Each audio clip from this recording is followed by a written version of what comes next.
मैं अभिषेक सिंह एक नई कहानी लेके आपके साथ फिर जुड़ा हुआ हूँ। कहानी संगम की चौपाल और लोकतंत्र की कहानी। प्रयागराज के महाकुंभ का वो दिन जब गंगा, यमुना और अदृश्य सरस्वती के संगम पर आस्था की लहरें उमड़ी पड़ी थीं। हर ओर भक्ति, श्रद्धा और उमंग का माहौल था। इसी मेले में पंजाब से आए सरदार जसबिंदर सिंह जी ने चौपाल जमाई थी। हर तरफ से आवाज़ें आ रही थीं, पाजी पाजी, सरदार जी जरा कुछ सुनाओ। सरदार जी ने मुस्कुराते हुए अपनी पगड़ी ठीक की, हाथ में चाय का कुल्हड़ लिया और बोले, भाइयों, दिल्ली का किस्सा सुनाऊं क्या? वहाँ चुनाव हो रहे हैं और गजब का तमाशा चल रहा है। पैसे बांटने का खेल हो रहा है। मैंने खुद देखा। जनपद की कोठी नंबर 20 में अरबों रुपए भरे पड़े हैं। लोग कह रहे हैं हर आदमी को 1100 रुपए दिए जा रहे हैं। चौपाल में ठहाका गूंजा। किसी ने पूछा, पाजी ये कौन सी पार्टी कर रही है? सरदार जी ने गंभीर होकर कहा, भाई, मैं पार्टी का नाम क्यों बताऊं? पर सोचो, ये पैसा कहाँ से आता है?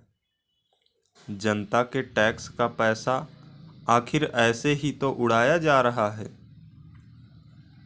चुनाव अब सेवा नहीं, व्यापार बन गया है। पर सुनो, चुनाव आयोग भी कोई कम नहीं है। ये राजीव कुमार, जो अभी के मुख्य चुनाव आयुक्त हैं, पूरी ईमानदारी से चुनाव कराने की कोशिश कर रहे हैं। कहीं कोई गड़बड़ी ना हो, इसकी ताकीद की जा रही है।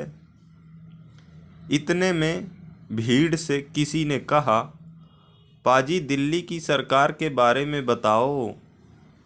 सरदार जी बोले, दिल्ली में आम आदमी पार्टी का डंका बज रहा है। निगम चुनाव में उन्होंने बीजेपी को पटकनी दी थी। पर भाई, कोई पार्टी दूध की धुली नहीं है। केजरीवाल पर भी शराब घोटाले के आरोप लगे हैं और बीजेपी, उसके पास तो पूरा देश है।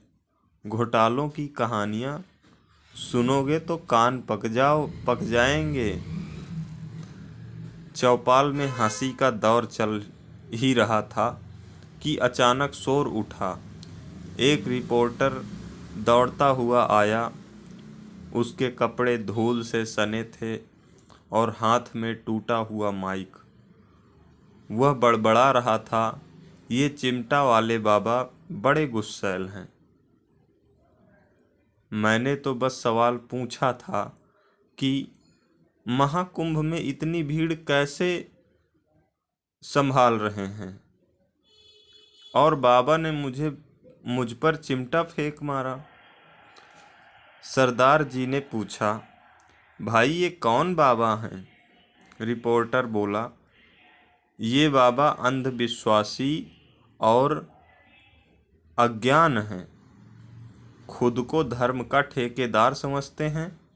मैंने बस उनसे पूछा कि यहाँ आने वाले श्रद्धालुओं के लिए क्या सुविधाएं हैं, और उन्होंने मुझे गुस्से से चिमटे से मारा। भीड़ में किसी ने कहा, ये बाबा तो अजीब हैं, पर सुना है यहाँ एक और बाबा हैं, IIT बाबा। वे बहुत ज्ञानी हैं और युवाओं के बीच खासे लोकप्रिय हैं।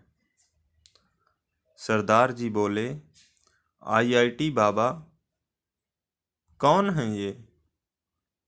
उन्हें बताया गया, आईआईटी बाबा हरियाणा के रहने वाले हैं। आईआईटी बॉम्बे से पढ़ाई की, फिर मद्रास, फिर मास कम्युनिकेशन और डिजाइनिंग में विशेषज्ञता हासिल की। कनाडा में 3 साल नौकरी की और मोटी सैलरी छोड़कर अब वे यहाँ ज्ञान और अध्यात्म का संगम कर रहे हैं। बाबा जी लोगों को समझाते हैं कि धर्म विज्ञान से जुड़ा होना चाहिए, ना कि अंधविश्वास से। इतने में भीड़ से आवाज आई, पाजी, रक्षा मंत्री राजनाथ सिंह जी भी आए थे, क्या आपने देखा? सरदार जी बोले, हाँ भाई, देखा।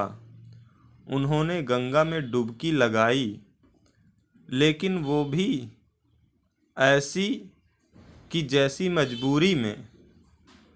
उन्हें डुबकी लगाना नहीं आता।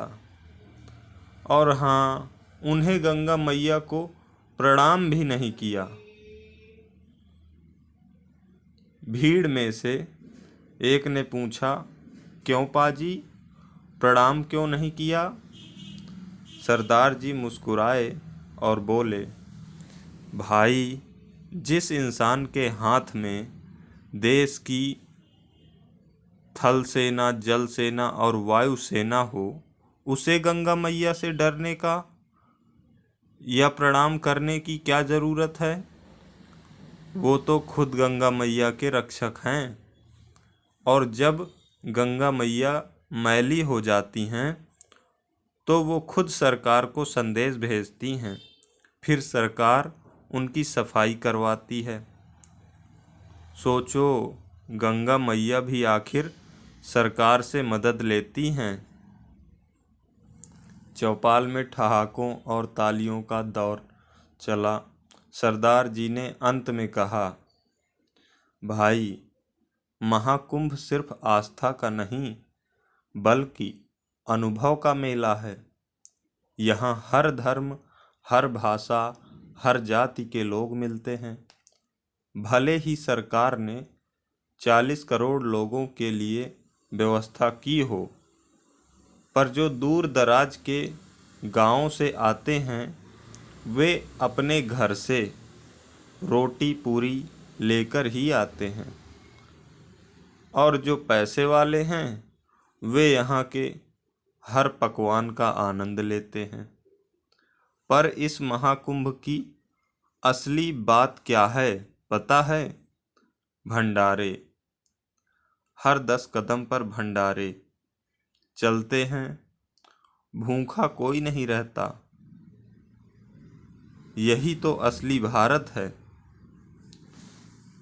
गंगा के घाट पर गूंजती जयकारा और ठहाकों के साथ चौपाल समाप्त हुई। गंगा की लहरों में लोकतंत्र, अध्यात्म और समाज की गूंज दूर दूर तक सुनाई देती रही। इस कहानी के लेखक हैं अभिषेक सिंह, उत्तर प्रदेश, चित्रकूट, जिनके द्वारा ये कहानी लिखी गई है। ये कहानी लोकतंत्र महाकुंभ को समर्पित है। आप सुन रहे हैं journey of learning YouTube channel पर। बहुत बहुत धन्यवाद आपका।